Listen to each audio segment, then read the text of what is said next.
छत्तीसगढ़ में 3 चरणों में लोकसभा चुनाव संपन्न हो चुका है और प्रदेश की 11 लोकसभा सीटों के प्रत्याशियों का भविष्य ईवीएम में कैद होकर स्ट्रांग रूम में है। भले ही परिणाम 4 जून को आए, लेकिन उसके पहले ही सियासत के बयानदारों के दावे आने लगे हैं। 2019 लोकसभा चुनाव में 11 लोकसभा सीटों में से 9 भाजपा के पास तो 2 सीट कांग्रेस के पास हैं। लेकिन 2024 में दावों की सियासत भी तेज है। भाजपा जहां 11 की 11 लोकसभा सीटों में बम्पर जीत का दावा कर रही है, तो वहीं कांग्रेस अधिकतम सीटों पर जीत की बात कह रही है। भाजपा इतने आत्मविश्वास में है कि डिप्टी सीएम अरुण साव ने ये तक कह डाला कि कांग्रेस की सभी प्रत्याशी चुनाव हारने जा रहे हैं। 4 जून को छत्तीसगढ़ की सभी सीटें बीजेपी की झोली में आएंगी। 4 जून के बाद ढूंढते रह जाएंगे कांग्रेसी हैं कहां। रिजल्ट के बाद कांग्रेसियों को सोचना पड़ेगा कहां जाएं। देखिए, कांग्रेस पार्टी अप्रासंगिक हो गई है। जनता दूर जा चुकी है कांग्रेस पार्टी से और कांग्रेस पार्टी समाप्ति की ओर बढ़ रही है। 4 जून के बाद आप ढूंढते रह जाएंगे कि है कहां कांग्रेस। भाजपा जहां 400 पार के नारे लगाते हुए हर मंच से अपनी जीत के दावे करते हुए नजर आ रही है, तो वहीं कांग्रेस भी भाजपा को करारी हार देने की बात कर रही है। इतना ही नहीं, कांग्रेस तो अब ये भी तंज करने लगी है कि प्रधानमंत्री मोदी, गृह मंत्री अमित शाह के साथ तमाम भाजपा के नेता अब 400 पार के नारे लगाना भूल गए हैं। डिप्टी सीएम साव के बयान पर कांग्रेस के लोकसभा प्रत्याशी और पूर्व मंत्री डॉक्टर शिव कुमार डहरिया ने पलटवार करते हुए कहा कि डिप्टी सीएम अरुण साव मुगालते में हैं, सत्ता के दम पर चुनाव लड़कर अनर्गल बात कर रहे हैं। छत्तीसगढ़ में बीजेपी नेता धरातल में बात करें।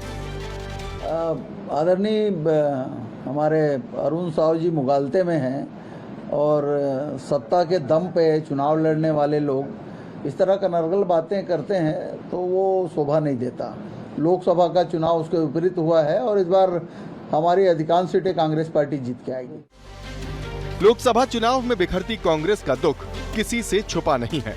आलम ऐसा है कि कई बड़े नेता और कार्यकर्ता भाजपा का दामन थाम चुके हैं और इसी को भाजपा अपना हथियार बनाकर कांग्रेस को घेरती नजर आ रही है।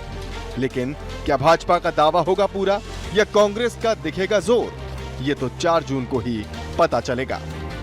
Bureau report, BSTV, Chhattisgarh.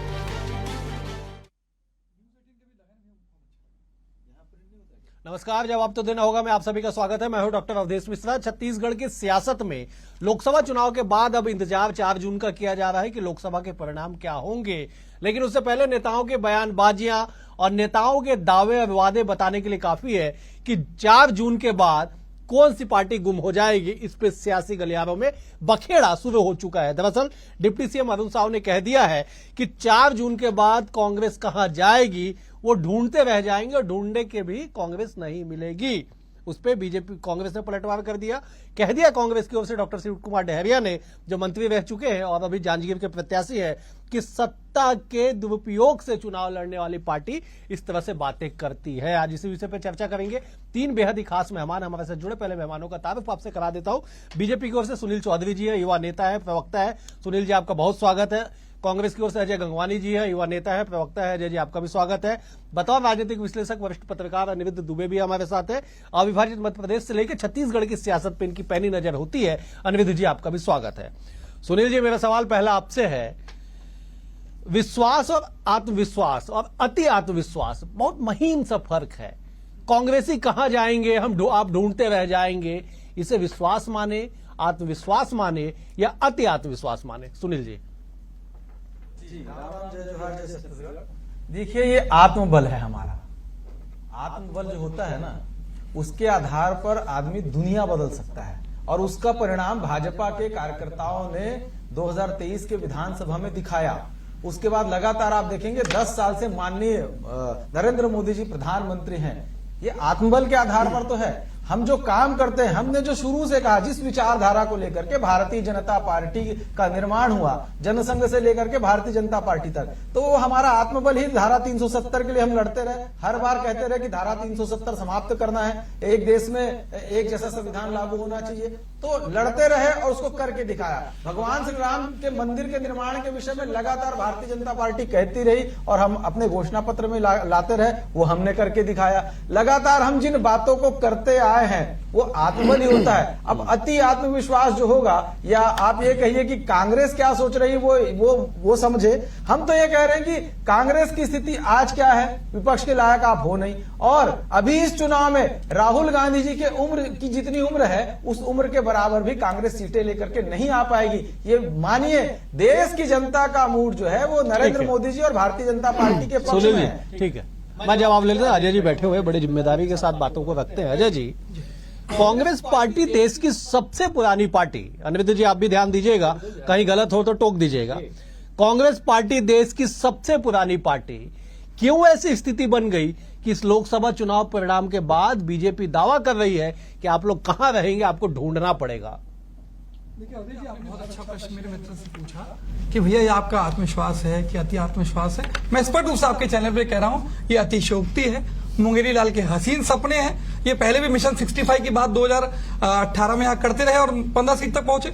अभी भी पहले देखिए, माननीय मोदी जी मिशन 370 की बात करते हैं, 400 सीट की दावा करते हैं। भैया अगर इतने आप कॉन्फिडेंट हैं, आपको विश्वास है अपनी पार्टी पे, जनसंघ में बड़ी बड़ी बातें आप कर रहे हैं, तो आखिर ईडी, आईटी, सीबीआई के दम पे विपक्ष के नेताओं को, कांग्रेस के नेताओं को शामिल करने की आवश्यकता क्यों पड़ती है?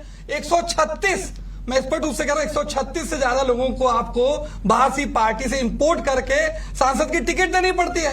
तो इससे बड़ा प्रमाण क्या हो सकता है? आप गुजरात में जो सिटिंग सांसद है वो टिकट आपको लौटा देते हैं क्योंकि वो माहौल को महसूस कर रहे हैं। मैं स्पष्ट कह रहा हूं अवधेश जी, आपके चैनल पे ये चुनाव कांग्रेस पार्टी या विपक्ष नहीं लड़ रहा है, ये देश की आम जनता लड़ रही है। जो महंगाई है, जो बेरोजगारी है, जो आर्थिक असमानता है, ये मुद्दों को। एक छोटी सी बात और कहना चाहूंगा, मोदी जी लगातार अपने बयानों को बदल रहे हैं। हर चुनावी सभा में बयान देखिए बदलते जा रहे हैं। पहले मटन पे, मछली पे, मुसलमान पे, पाकिस्तान पे, घुसपैठियों पे, मंगलसूत्र पे, देश के दाम्पत्य जीवन के प्रतीक पे राजनीति करने का प्रयास। अभी कल उनका इंटरव्यू सुनिए, भैया अगर मैं हिंदू मुस्लिम पे राजनीति करूंगा तो मुझे नैतिक अधिकार नहीं है कि मैं सार्वजनिक जीवन जीऊं। तो क्या पहले मोदी जी झूठ बोले थे तो लगातार इस प्रकार के जातिगत ध्रुवीकरण, धार्मिक ध्रुवीकरण या सांप्रदायिक ध्रुवीकरण का प्रयास व्यक्तिगत फायदे के लिए, राजनीतिक हितों को साधने के लिए किया गया? क्या मुसलमान शब्द का प्रयोग नहीं किया गया? हमारे घोषणा पत्र में मुस्लिम का शब्द का प्रयोग नहीं किया गया?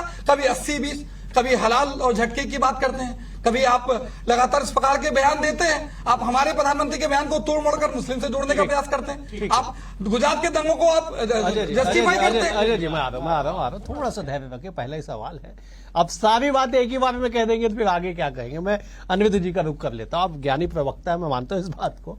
अनिरुद्ध जी, सवाल यह है कि परिणाम तो जो होगा, जनता ने अपना मैंडेट दे दिया है, बस उसकी औपचारिकता बाकी है, गिनती की जाएगी कि साहब हाँ अमुक सीट से अमुक जीत गए और देश में अमुक पार्टी की सरकार बनने जा रही है, बन गई।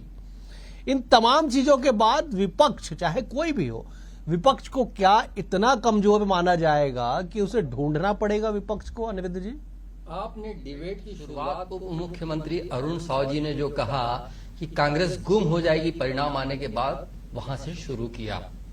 और देखिए अवधेश जी, ये बात बहुत लंबे समय से जो चली आ रही है, वो कहा जाता रहा है। 2003 में जब जोगी जी की सरकार गई तो एक वक्त ऐसा भी था कि रायपुर में राजीव भवन है वो नहीं हुआ करता था, गांधी चौक के पास पुराना राजीव भवन होता था, जहाँ पे पूरे प्रदेश की जो है कांग्रेस भवन होता था, वहां पे संचालित होती थी। तो ये स्थिति भी थी कि झाड़ू लगना बंद हो गया था उस कांग्रेस भवन में। तो सेवा दल के एक वहां पे नेता होते थे और उनके कुछ साथी थे, तो वो 4-5 बजे आते थे और वहां पे झाड़ू वाड़ू लगवाते थे। ये स्थिति थी, लोगों ने आना बंद कर दिया था। लगता था कि कांग्रेस कहां गई, लेकिन कांग्रेस रही। बहुत खराब प्रदर्शन विपक्ष में भी रही, तो कोई एकदम जो है गिरे पड़े टाइप की स्थिति नहीं रही। 2013 में झीरम घाटी का जब हमला हुआ, उसके पहले नंद कुमार पटेल जी जिस तरीके से आक्रामक थे प्रदेश कांग्रेस अध्यक्ष के रूप में, तो निश्चित रूप से भाजपा के कुछ नेताओं के माथों पे मैंने भी सिलवटे देखी है। बिल्कुल सही। 2013 को झीरम घाटी का जब हमला हुआ, नंद कुमार पटेल जी की शहादत हुई, विद्याचरण शुक्ल जी की हुई, महेंद्र कर्मा जी जो इतने बड़े आदिवासी नेता थे उनकी शहादत हुई। फिर प्रश्न उठा कि अब क्या होगा। बिल्कुल सही। और उसी समय 2013 के झीरम हमले के बाद जो आज जो भूपेश बघेल पूर्व मुख्यमंत्री रहे, जब पूर्व प्रदेश कांग्रेस अध्यक्ष भी रहे, वो 2013 में समन्वयक कोऑर्डिनेटर उनको जो बनाया गया था, वो पोस्ट उनको दी गई। तब क्या किसी ने सोचा था कि भूपेश बघेल जो है एक प्रदेश कांग्रेस का अध्यक्ष का सफर तय करते करते मुख्यमंत्री एक दिन बन जाएंगे? विदेशी लोक कथा में जो है एक फिनिक्स नाम के पक्षी का जिक्र आता है, जो मरता है और अपनी ही राख से पुनर्जीवित हो जाता है। मैं लोक कथा की बात कर रहा हूं ना, तो आप तर्क मत पूछिएगा। कांग्रेस की छत्तीसगढ़ में स्थिति कुछ कुछ कभी कभी मुझे वैसी ही नजर आती थी। लगता था गुम हो गई, खत्म हो गई, लेकिन फिर उसका उदय हो जाता था। चाहे वो सत्ता पक्ष में रहे चाहे विपक्ष में रहे, लेकिन कांग्रेस नजर आती रही है। ठीक है, बिल्कुल आपने सही कहा कि राजनीति में दरअसल स्थायित्व जो है वो क्या है जनता तय करती है। जनता जिसे चुन ले वही नेता, और जिसे इनकार कर दे वो विपक्ष। 2018 का चुनाव ले लीजिए, 2023 का चुनाव ले लीजिए, दो बड़े उदाहरण छत्तीसगढ़ प्रदेश के सामने है छत्तीसगढ़ के चुनावी परिणाम पे। सुनील जी, सवाल यह है कि आपने तो बड़े दमदारी से कह दिया कि राहुल गांधी की उम्र जितनी है उतनी सीट भी कांग्रेस नहीं लाएगी। बीजेपी 400 पार का जो नारा दे रही है, क्या अभी भी कायम है? देखिए अवधेश जी, हमने 272 प्लस का नारा दिया था मोदी जी जब पहली बार प्रधानमंत्री पद के उम्मीदवार थे 2014 में। हमने पूरा किया उसको। उसके बाद हम 300 पार का नारा किए, 303 सीट। भारतीय जनता पार्टी तो लक्ष्य लेकर के चलती है ना। हमने लक्ष्य तय किया भाजपा 370 और अलायंस जो हमारा एनडीए वो कुल मिलाकर के हम 400 पार, ये हमने लक्ष्य तय किया है। मैंने कहा अति आत्मविश्वास नहीं, आत्मबल के आधार पर 2 सीटों से निकली हुई भाजपा आज 303 सीटों पर है और हमारी उम्र मात्र 40 साल है, मात्र 40 साल। और 125 साल पुरानी पार्टी की आज क्या स्थिति है वो देखना पड़ेगा। ना नेता है, ना कोई नीति है, ना कोई नियम बची हुई है। कुल मिलाकर के लगातार देखेंगे कि कांग्रेस का ग्राफ गिरते जा रहा है। अभी हमारे भाई कह रहे थे कि मुंगेरी लाल के हसीन सपने भारतीय जनता पार्टी के लोग देखते हैं। हाँ, हम तो देखते हैं। हम आपके जैसे सैम पित्रोदा के सपने नहीं देखते जो अमेरिका में बैठ के भारत के बारे में कहते हैं। जिनको भारत भारतीयता नहीं पता, हम उसके सपने कभी देखना भी नहीं चाहते। अरे मुंगेरी लाल कम से कम भारत के तो हैं, भारत के हित में सोचेंगे तो देखते हैं सपने, कोई दिक्कत नहीं है भैया, देखने में क्या है। और पूरे देश दुनिया को पता है साहब कि आएगा तो मोदी ही, बस कांग्रेस को नहीं पता है। और इनके खड़गे साहब देखिए, ये बोलते हैं मोदी जी बयान बदल रहे हैं। अरे हम अपने मुद्दे रख रहे हैं ना, आपके तो घोषणा पत्र बदल रहे हैं, अलग अलग घोषणा करते हैं। अभी 2 दिन पहले जाकर के वहां खड़गे साहब कहते हैं कि हम 10 किलो अनाज देंगे। अरे भैया 5 किलो मिल ही रहा है, मोदी जी दे रहे हैं पूरे 5 साल के लिए, और राज्य सरकार का 5 किलो 10 किलो तो मिल रहा है। अब ये कौन सा नया और आपसी गुफा छोड़ करके आ गए? तो ये क्या है? जैसे 2023 के चुनाव में भूपेश बघेल जी घोषणा पे घोषणा कर रहे थे, लेकिन घोषणा पत्र उनका कोई इफेक्टिव नहीं रहा। और भाजपा ने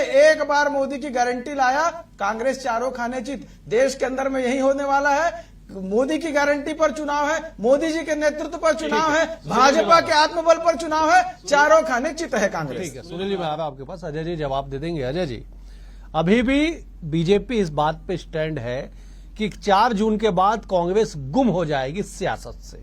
जरा तर्कों के साथ जवाब दे दीजिए, आप लोग क्यों गुम नहीं होंगे? देखिए, ये तो बहुत बड़ी बड़ी बातें करते हैं। माननीय प्रधानमंत्री जी कहा करते थे कांग्रेस मुक्त भारत, क्या 10 साल में कांग्रेस मुक्त कर पाए? आज पूरी तरह भारतीय जनता पार्टी कांग्रेस युक्त हो चुकी है। ये 3-4 चरण के चुनाव के बाद डरे हुए, घबराए हुए, बौखलाए हुए हैं। भैया इतना आपने काम किया तो 10 साल की रिपोर्ट काट के बात करने का नैतिक साहस क्यों नहीं करते आप लोग? क्यों महंगाई पे चर्चा नहीं करते? क्यों बेरोजगारी पे चर्चा नहीं करते? क्यों आर्थिक असमानता पे बात नहीं करते?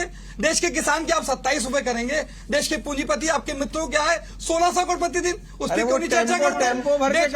सुनिए सुनील, आपकी बौखलाहट कंप्लीट कर ले, मैं आऊंगा। मुझे पता है मैं जो बात कहूंगा आप सुनील जी और इनके पूरे भाजपा नेताओं के पेट में बहुत दर्द होने वाला है। ठीक है, आपका पेट खराब हो जाता है हमारे नाम से, हमें क्या दर्द होगा? पेट आप लोग का खराब हो जाता है। थोड़ी मैं भी डिस्टर्ब कर सकता हूँ आपको, मेरा निवेदन मैं आऊंगा आपके। देखिए महत्वपूर्ण है, 2 बातें कहना चाहूंगा। अभी मेरे मित्र बड़ी बड़ी बातें, हमने धारा 370 हटाई, बड़े बड़े दावे कर रहे हैं, उसकी क्रेडिट लेने का प्रयास। भैया कश्मीर में आप लोकसभा चुनाव के लिए प्रत्याशी खड़ा करने का तो साथ दिखाते नहीं है। मिशन 370 की बात करते हैं बड़े बड़े आप। 81 करोड़ लोगों को आपको मुफ्त राशन देना पड़ता है। देश की 140 करोड़ जनसंख्या में 67% को मुफ्त राशन दे के आप इसको देश का विकास मानते हैं? देश पे ऋण जो 4 गुना बढ़ गया, 55 लाख करोड़ से 205 लाख करोड़, क्या सबका साथ सबका विकास है? 23 करोड़ लोगों को गरीबी रेखा से नीचे ढकेल देते हैं, क्या देश का विकास है? 45 साल का बेरोजगारी का रिकॉर्ड टूटता है, क्या देश का विकास है? तो 80 रुपए से $5 हो गया। रुपए का मूल्य, ये मोदी जी कहा करते थे भैया देश की सरकार जितनी भ्रष्ट होती है रुपए का मूल्य उतना गिरता है। क्या स्वीकार करेंगे मेरे मित्र कि आप देश की जो मोदी सरकार है सबसे भ्रष्ट सरकार है? आज 27 करोड़ को आप गरीबी दिखाते नीचे ढकेल देते हैं। भुखमरी इंडेक्स हम सबसे पीछे, महंगाई चरम पे, हर क्षेत्र में वो मोदी सरकार ने देश को पीछे ढकेला है। सिर्फ ये जो है देश के संविधान को बदलने की साजिश, देश के आरक्षण का विरोध, ये इनका मूल चरित्र है। और ये देखिए, आखिरी चीज कहना चाहूंगा, 376 सीटों को बोलिएगा आप, क्यों आखिरी बोल रहे हैं? 376 पे चुनाव हो चुका है 4 चरणों में। आज अमित शाह जी कह रहे हैं भैया हम 272 पार कर चुके हैं। पुराने आंकड़े इनको फेंकने में और मुंगीलाल के हसीन सकने देखने में इससे बड़ा उदाहरण नहीं हो सकता।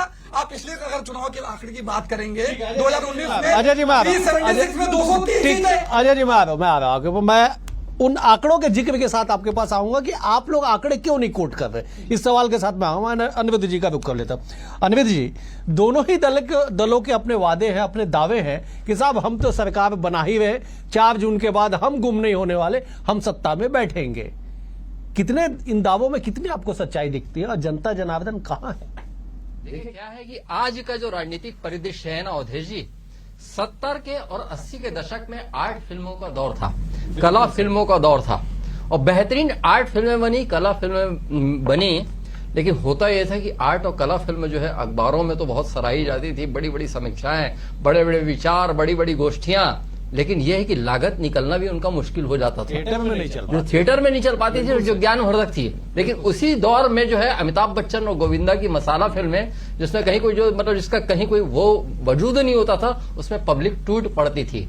आज देश की राजनीति जो है ऐसे ही कुछ जो है मोड़ पे है, खड़ी है और कुछ ऐसे ही हालातों से गुजर रही है अवधेश जी। और जहां तक के जो है परिणाम की बात की है कि आपको क्या है, हवा का रुख किधर नजर आ रहा है, तो अवधेश जी ये बहुत साफ है कि हवा का रुख किधर है। हम इसमें बोल भी लेना तो उसकी कहीं कोई उतनी जो है इंपॉर्टेंस, कोई अहमियत इसलिए नहीं रह जाएगी क्योंकि हर जो है आदमी मानसिक रूप से तैयार हो गया है कि नतीजे क्या आने वाले हैं। 4 चरणों के चुनाव हो चुके हैं, लोगों ने अपना जनादेश दे दिया है, केवल काउंटिंग बची हुई है। ऐसा नीरस लोकसभा चुनाव तो मैंने अपनी जिंदगी में नहीं देखा जो इस बार का मैं देख रहा हूँ। ठीक है, सुनील जी जरा जवाब दे दीजिए, इतनी नीरसता क्यों आ गई इस लोकसभा चुनाव में? अनविद जी ने गंभीर बात कही कि अपने पत्रकारिता के करियर में उन्होंने इतना नीरस चुनाव नहीं देखा कभी। वही माननीय हमारे उप मुख्यमंत्री जी ने जो बयान दिया कि कांग्रेस नजर नहीं आएगी, तो कांग्रेस नजर कहां आ रही है जब विपक्ष लड़ ही नहीं पा रहा है, विपक्ष के पास कुछ बचा ही नहीं है, तो चुनाव तो निराश होना है। हम तो अपने 10 साल के रिपोर्ट कार्ड को लेकर के ही चुनाव में है, विकास के मुद्दों पर ही चुनाव पर है, हमने जो काम किया उस पर चुनाव। ये मुद्दे बदलते रहते हैं। और मैं अभी ये कह रहे थे संविधान बदल देंगे, फिर बोलते हैं आरक्षण लूट लेंगे। अभी कश्मीर की बात कर रहे थे, धारा 370, अरे धारा 370 बदनुमा दाग आपने लगा करके रखा था। और कश्मीर में हमारा प्रत्याशी लड़ रहा है नहीं लड़ रहा है ये विषय नहीं है। दिल्ली में जहां आपके सुप्रीमो बैठे हैं, सोनिया गांधी, राहुल जी बैठे हैं, प्रियंका जी बैठी है, बड़ी बड़ी आपके हिम्मत अरे कश्मीर के जैसा दिखा देंगे, दूध का दूध और पानी का पानी कर देंगे। 125 साल के नेताओं के चेहरे पे दिख रहा है, लड़ नहीं रही है, पाखंड बंद कीजिए, दम है कश्मीर की जनता।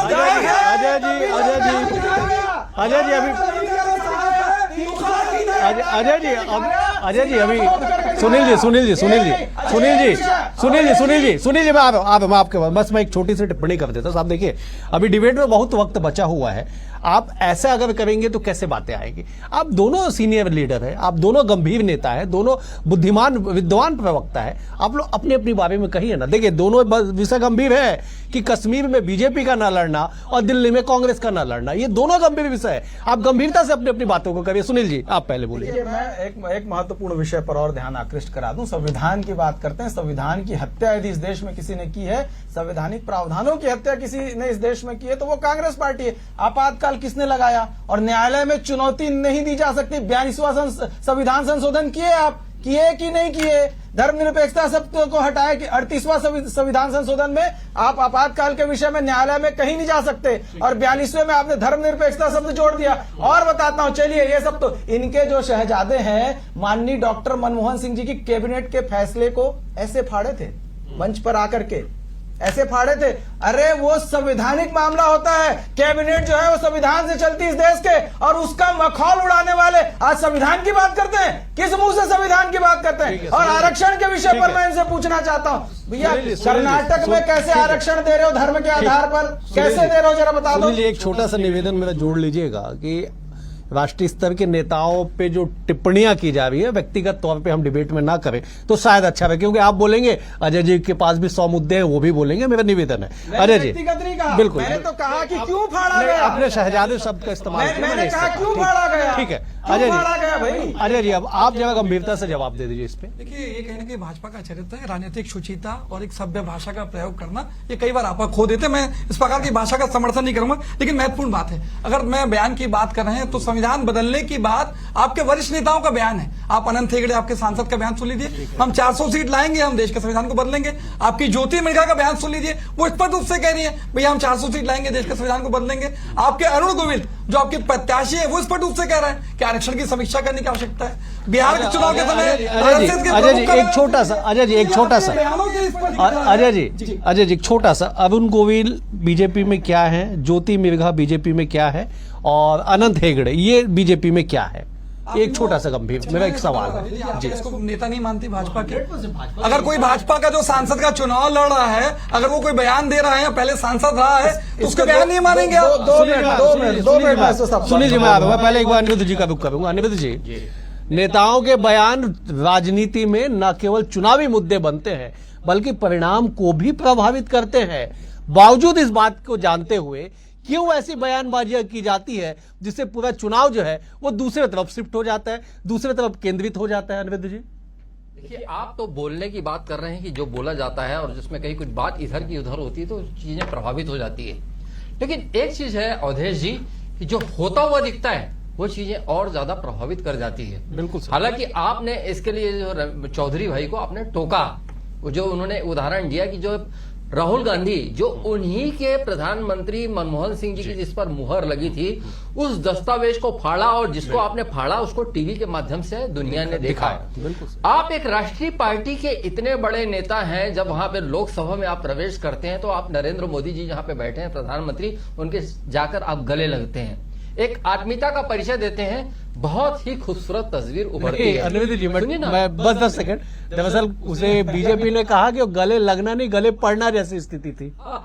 गले पड़ने जैसी स्थिति थी, और वो पढ़ने की बात जी, और वहां से गले लगने के बाद मतलब कितना मतलब है ना आत्मीय क्षण है। उसके बाद जाके फिर वो ज्योतिरादित्य सिंधिया को धीरे से राहुल गांधी आंख मार देते, पूरा देश देखा। तो आप अगर कहीं कोई राष्ट्रीय पार्टी जिसका जो खुद कप्तान है किसी पार्टी का, जिसका जहाज का कप्तान है, अगर कहीं वो उसके दृश्य इस तरीके से लोगों के सामने आया तो क्या धारणा बन सकती है अवधेश जी? तो आपने जो बोलने के, आपने जो एक शब्द उठाया कि बोलने से जो नतीजे इधर के उधर होते हैं, तो मैंने कहा कि बोलने से तो चीजें होती है लेकिन जो दिखती है वो और ज्यादा नुकसान कर जाती है। बिल्कुल ठीक है, ठीक है अजय जी 10 सेकंड आपको दिया, फिर मैं सुनील जी का रुख करूंगा। आप कुछ बयानों की बात है तो एक प्रमुख बयान को कोट करूं, नवनीत राणा जो उनकी सांसद की प्रत्याशी, दो प्रमुख बातें उनकी कहना चाहूंगा। स्पष्ट उससे पहली बात कही कि मोदी जी की जादू जैसी या मोदी लहर जैसी बात नहीं है, कार्यकर्ताओं को पूरा जुट के मेहनत करनी पड़ेगी, चुनाव जीतेंगे, पहली बात। दूसरा, मुसलमानों के संबंध में उन्होंने कहा कि भैया 2 मिनट का हटा दीजिए, हम सबक सिखा देंगे। तो क्या इस बयान के साथ है कहीं ना कहीं आप धार्मिक और जातिगत ध्रुवीकरण करके एक वक्त में दूसरे को खड़ा सुनील जी से जवाब ले, सुनील जी तत्काल इस पर जवाब दे दीजिए। सुनील जी ठीक है, अजय जी आपकी बात आ गई, अजय जी आपकी बात आ गई, सुनील जी तत्काल इस पर जवाब दीजिए, फिर मैं सवाल लेके आ रहा हूं आपके पास। देखिए, मैं सीधा पूछना चाहता हूं कि जब वहां पर एक नेता ने कहा कि 15 मिनट के लिए आप पुलिस हटा दीजिए, नवनीत राणा के बाद की बात है, ठीक है, पहले अजय जी आप सुन लेते हैं, 15 मिनट के लिए पुलिस हटा दीजिए। उसके बाद नवनीत राणा ने जो जाकर के कहा, देखिए ये राजनीतिक बयानबाजियां, यदि आप कोई बोलोगे बात तो उसका उसके साथ मिलेगा। आप चलिए ठीक है, मैं इस सुनील जी